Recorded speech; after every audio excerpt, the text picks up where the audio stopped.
sometimes you have a great wig, but like a not so great hairline, and your client wants something really fast. Maybe it's just for a client who is losing their hair and you can't really build a custom wig, but you don't want them to have a horrible hairline. The more you reventilate the front, the better it's gonna look overall.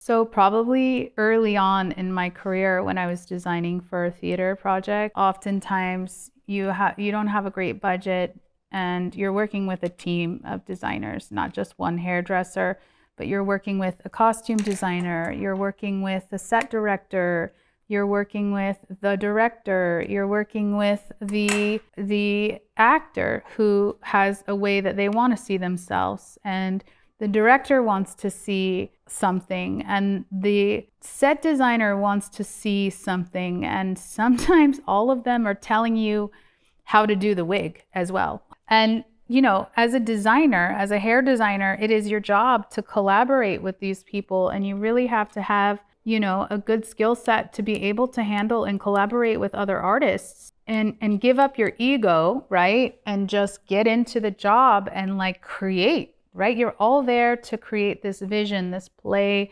that's going to come to life and showcase everyone's work in the best way. And sometimes there's just a leader in those projects and you kind of surrender. And I had a specific designer, I can't remember who the costume designer was, but she very much wanted me to do this wig with a gray streak in it for this character. And you know, I was still like early on, I think this was at California Shakespeare Theater in Northern California, which sadly is closed now. Such an amazing outside theater where I really had the chance to get my chops. But she really wanted to see this like gray streak. And not being a hairdresser, I think it was hard for her to articulate how she wanted to see it. Did she want to see it like with a tiny, like 50-50 gray and black mixed together? Did she want to see it with like,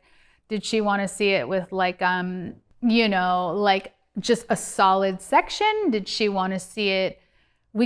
She couldn't articulate what she wanted. She was sort of like, well, you're the hair person, just do it. This is what I want. I want it 1 inch wide and I want it in the front off to the left. And that was that. So I did it and we put it on stage, and then I worked for hours, you know, just ventilating this one streak into this black wig. And she was like, I don't like it. It's not what I want. And I remember being like, okay, I understand that, but what do you want?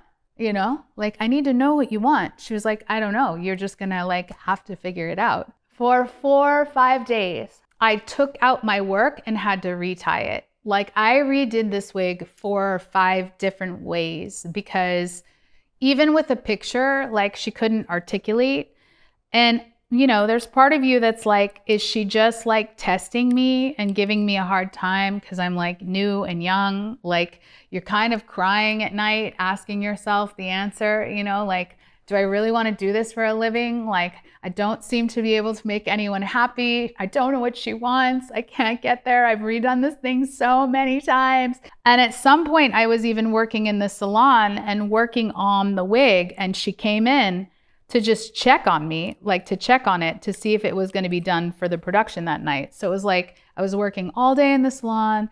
I was going home. I was ventilating this wig. I was going to tech rehearsals. And I swear to you, I had to just do it over and over again. But it was like this discipline in creation that like I had to collaborate and I had to just surrender and do it that way, right? Do it her way, not my way. I did it my way a few times, but I had to find her way. And it was one of the most challenging wigs I've ever built because it just had to be an exercise of discipline and doing it over and over again until somebody got what they wanted.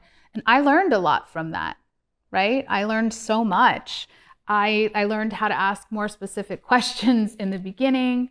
I learned to just be more confident about what I wanted to see. But I also really learned how to be fast and quick. And I learned how to not let my ego get in the way of the work. And when the show went up, it was incredible. I was super proud of everything that I did. So You know, sometimes it's not even about your skill set. It's just all about the art and the collaboration and all the people involved, and like just getting through it to get the production and to like get things done and on the stage. You know, it's not always exactly how you want it to be. So that's a good thing to think about. If you start building for other people, it's like you think you're building for yourself, but like, you know, you can learn a lot by taking it away and like trying to do stuff, you know, with direction from other people. There's more stories. I mean, wig making is not easy. Like sometimes people are just like so in love with what you built and they're so grateful and you nailed it and it looks exactly how they want it to look. But, you know, especially in the public market, they're expecting it to not be a wig, to be so realistic, like what they see on Instagram with a filter. Or they're just so sad they've lost their hair. There's nothing really that's going to make them feel better. You really have to, you know, try and go above and beyond with your skill set to make something look as good as it can for the client. But you also have to manage people's expectations.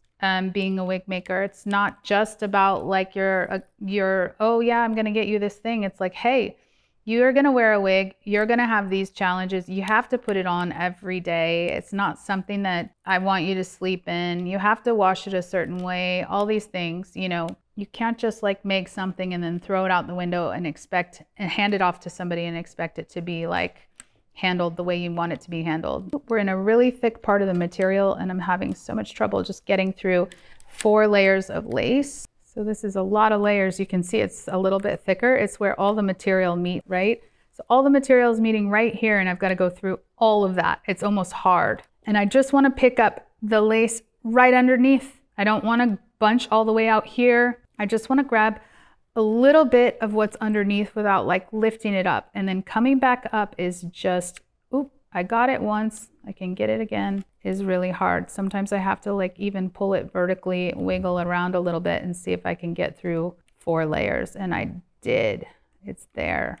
Is it there? No. It's hard, you guys.